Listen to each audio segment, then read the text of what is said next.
Hi, welcome to Echoes and Edges, the Broken and Beautiful podcast. The Broken and Beautiful is a collective of healers on the hunt for beauty, meaning, and transformation. I'm so glad you're here. I'm Patria, your host for today, and I'm the founder of the Broken and Beautiful podcast. I'm a story and Enneagram coach, and I just love to help come alongside people and gently weave stories of harm and heartache and disintegration back together for a more integrated and wholehearted experience in life. And today, I am so delighted and honored to be talking with Adam Young. If you're at all in the story work field or know of narrative focused trauma care or the Allender Center, you're probably familiar with Adam Young. He is married to Caroline, a quiet force in her own right, as I know her to be. And together they have two teenagers. They're both teenagers now, right, Adam? Mm-hmm. Yeah. Adam is a licensed clinical social worker with master's degrees in both social work and divinity. He currently serves as a teacher and contributor at the Allender Center. Adam is the author of Make Sense of Your Story, which I highly recommend if you haven't read it yet, and which we will talk through today to cover this idea of what I'm calling the arc of integration. You might know Adam best from the podcast, The Place We Find Ourselves. I began to know Adam through my third year of training at the Allender Center. And even though we weren't in the same small group, Adam, we only had 13 people in our whole group at that time. And I just want to share with you as we start out here that, you know, those experiences of you are so emblazoned in my mind because it's so you're so quintessential you know, like we're sitting in group, but I'm checking in and I'm just making a statement and you just say something so clearly, you know, and it just stuck with me. Like, I bet there are people there too, you said in response to something I said once, and it just stuck with me. So I just am so excited to see you here and just have these memories together. And what I'm saying is Adam is Adam. And I didn't know that you were this huge podcast host or any of those things. You were a fellow learner along with me at that point. And it was just such a gift to get to then know these other things about you as well. So I'm honored to be a friend of yours and to have this history together. So thank you for coming today. Patria, it's so good to see you. It's great to be with you. Yeah, thank you. Same. So I want to talk about this conversation about the arc of integration by first telling any listeners, if you have not listened to The Place We Find Ourselves episodes 24, 25, and 26, which are about the U theory of healing, please pause and go do that and then come back here because this is going to make a lot more sense if you do that first. So the arc of integration is really my way of talking about my experience through the U theory, right? One of the things about you, Adam, that is, it's surely you know this by now. It's probably you would call it, or I certainly would call a zone of genius for you, is to be able to take these very complex ideas and simplify it with a sentence or two. And so as you take that, how easy or how difficult is it for you to do that for yourself? Like talk to us about how has that been for you? Because we experience you as this master at story, and yet we are here doing what we do because we have a story and had to come to this, right? So just talk to us a little bit about what that was like for you.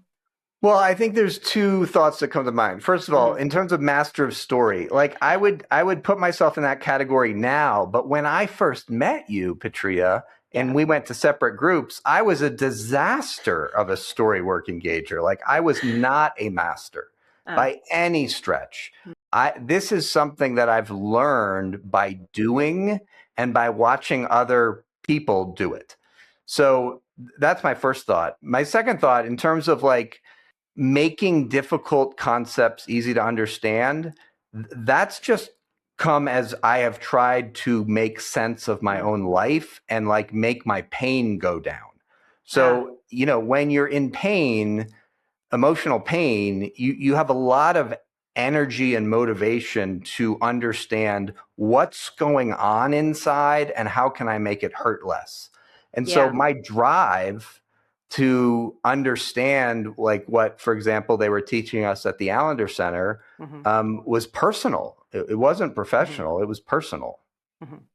Yeah, totally. Same. I mean, right. That's the thing that I really want to start with in terms of anybody listening to this, is that this is where we all start in this work. And that is why story work is friendship. It's like holy friendship, right?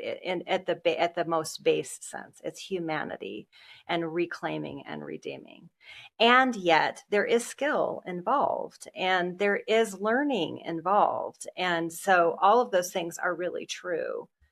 And so as we kind of like just morph into the way that you engage this process through Make Sense of Your Story, you talk a lot about, and on the podcast as well, you talk a lot about brokenheartedness and captivity and Isaiah 61, and that we are called to set the captives free, and we ourselves are captive. And scripture says this in, like, I find scripture in general to be fairly mysterious, unless I'm reading, Ephesians, which is still mysterious, but, in general, it's pretty mysterious. And in story work, we're trying to demystify some things, right? So you said this, when your heart is wounded, when something breaks inside of you, you begin living in a way that promises to relieve the wound and assures that you will never be hurt in that particular way again. And this way of living enslaves you. You become captive to it. This is about the broken heart, right? It's about the brokenheartedness. You go on to say, does this person need to repent of this way of living? Sure. But far more, he needs to heal his broken heart. So when you say it like that, it seems so clear. Like, like healing of the broken heart is so necessary. Why then do we do everything possible to avoid healing the broken heart?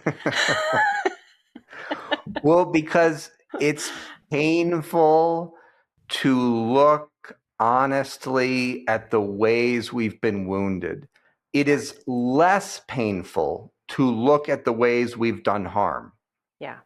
It is far more painful to look at the ways that I, as a 6-year-old boy or a 12-year-old boy, was harmed by people who were put on earth to protect me, to care for me, to delight in me, namely my parents. So whether your harm comes primarily from an abuser, from parents, from peers at school, it doesn't really matter the person doing the perpetration of harm.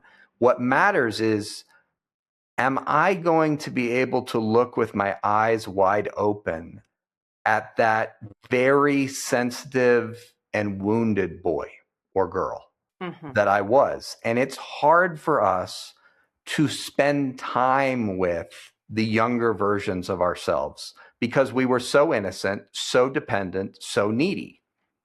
That's the nature of a child. Yeah. Yeah. And that you talked in your first kind of response to the first question I asked about, becoming a master of story because you needed to deal with the pain inside of you. Like there's a way in which you went toward that pain to try to solve it. Yes. And there's a way in which some people, and I would agree, I would identify with that in some ways, right? I mean, there we were. Why? Why does anybody go do that? There's something that keeps driving, but at the same time, there are people that will not, right? They will not. Yeah. And so, there are just different ways of trying to manage that pain, right? Yes. Yeah. Sometimes we go toward it and sometimes we go away from it. But and I think this is the question of life that is, in my mind, the only thing that is most mysterious. And that is, how is it that one person chooses honesty and another person chooses denial? I have no idea. That to me is a mystery. I'm so glad you said that because I think it's a driving it's a driving sticking point for me too. I feel like I've been white knuckling reality since, or and not that's not really true. That's not the way to say it, but that drive to honesty, that drive to make sense of what is happening versus forgetting it. Like Yeah. you can't make that up. Right. And that says a lot about your heart that you have that desire. That Mm, says something about your heart. Not everyone has the desire to look honestly at their past. mhm. Okay.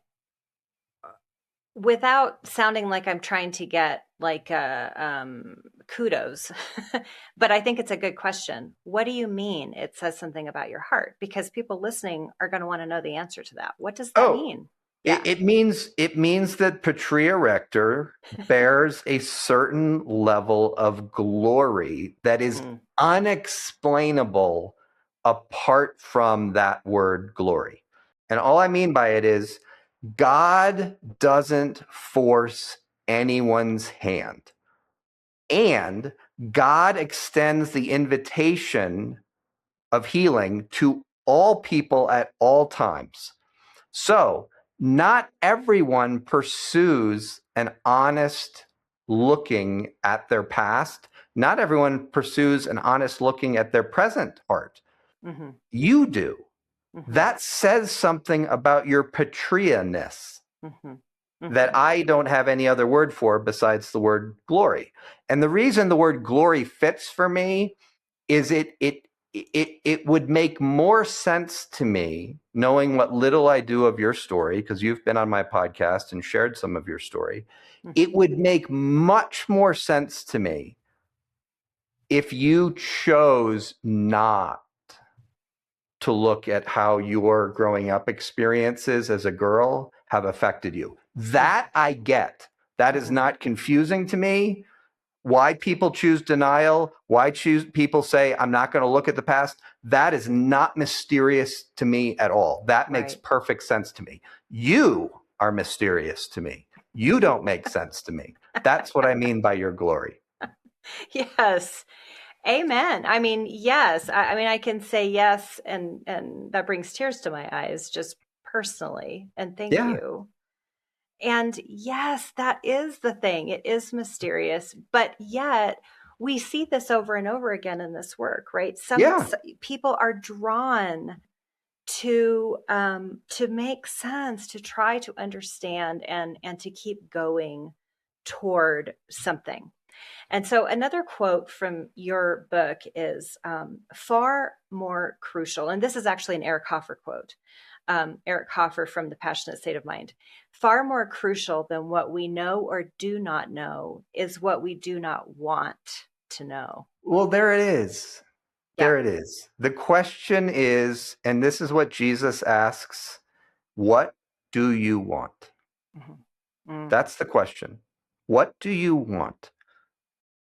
That is the question for you as a 19-year-old or a 89-year-old. What do you want? Another way of saying that is, how free do you want to be?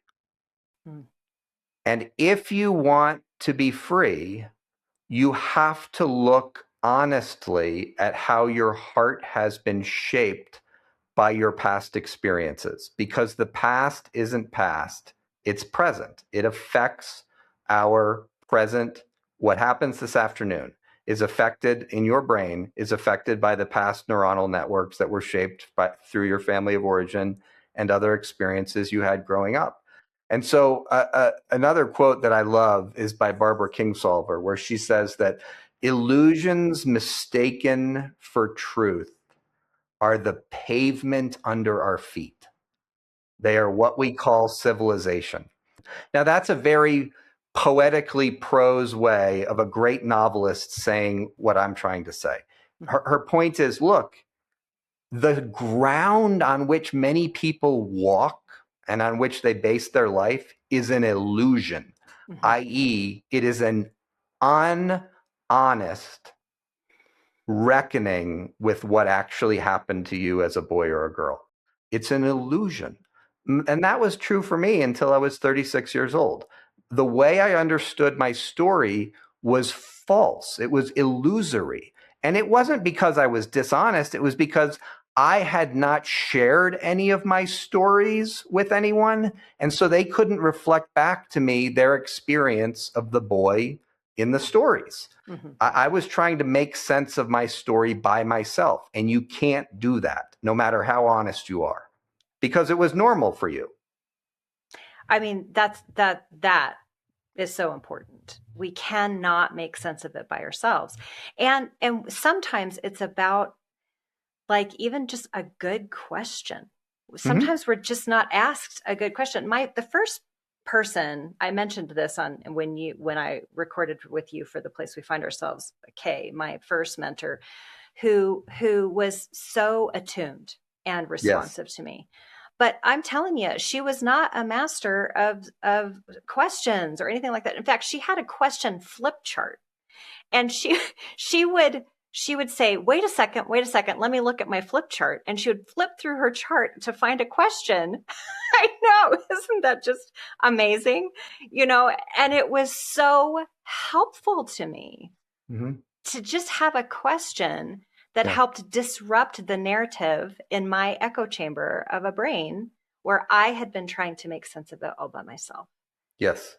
So it doesn't, so even though you and others and others can become masters at story work per se, it doesn't take a master to ask a good question and to disrupt the narrative. Nope. One of the things that disrupted me, and I just want to share briefly about this and then move forward, is in fact, I would say it's probably the formative, like cohesive part. I have a lot of weird and wacky like realizations. That's where I tend to have dissociative experiences fairly frequently. But I can put words to, I was table leading in Bible study, and I was supposed to write a timeline. My whole group was supposed to write a timeline from 0 to present about where we found God in our story. Mm-hmm. And I had 0 answers. Mm-hmm. I could not do it. But I had written and taught on Ephesians.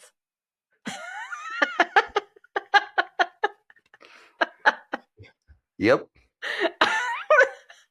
You're not, right. you're not the only big time Christian author out there that is utterly disconnected from their heart. That's it. That's it in a sentence there. See, that's your brilliance right there. It's the complex things. It's like disconnected from my heart. What do you mean by that? Why do we need to be connected to our heart to experience God? Because, okay, look, in Matthew 7, Sermon on the Mount, Jesus says something very interesting. He says that at the end, many people will do all these fancy things, perform miracles, drive out demons in my name, and I will turn to them and say, get away from me. And now what's fill in the blank, listener? What most people expect and think he said is, get away from me, you never knew me. That's not what he says. He says, I never knew you. Now, what can that possibly mean? This is the omnipotent, omniscient God of the universe. How can he not know me?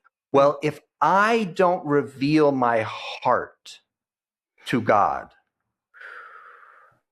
then he doesn't know me. And I can't reveal to God what I don't know as Adam, what I'm not connected to.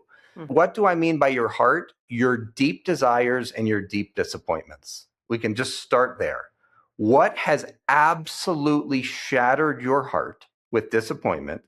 And what do you right now have an immense longing for, a desire for in your life? Those desires and disappointments will tell me something about how you are a unique reflection of the glory of God in a way that I am not, because you have different disappointments and different desires than I do.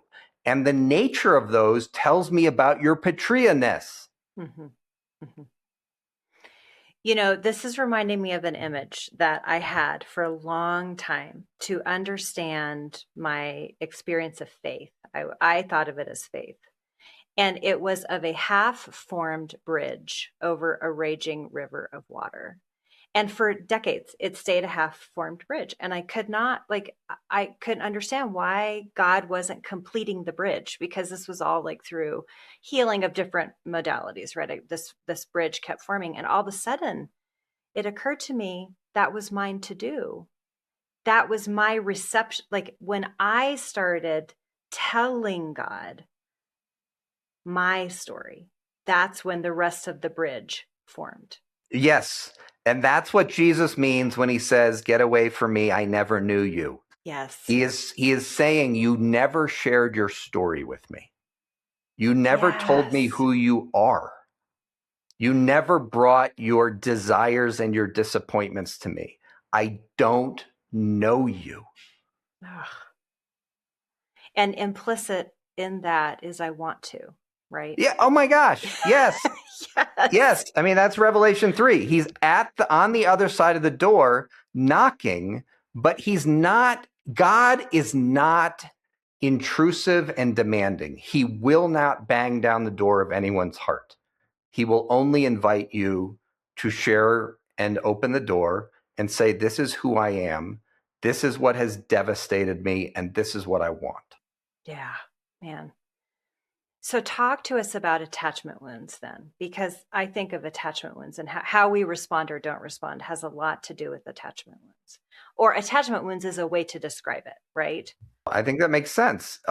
The way your nervous system, your autonomic nervous system developed was in response to your attachment experiences as an infant and child with your primary caretakers.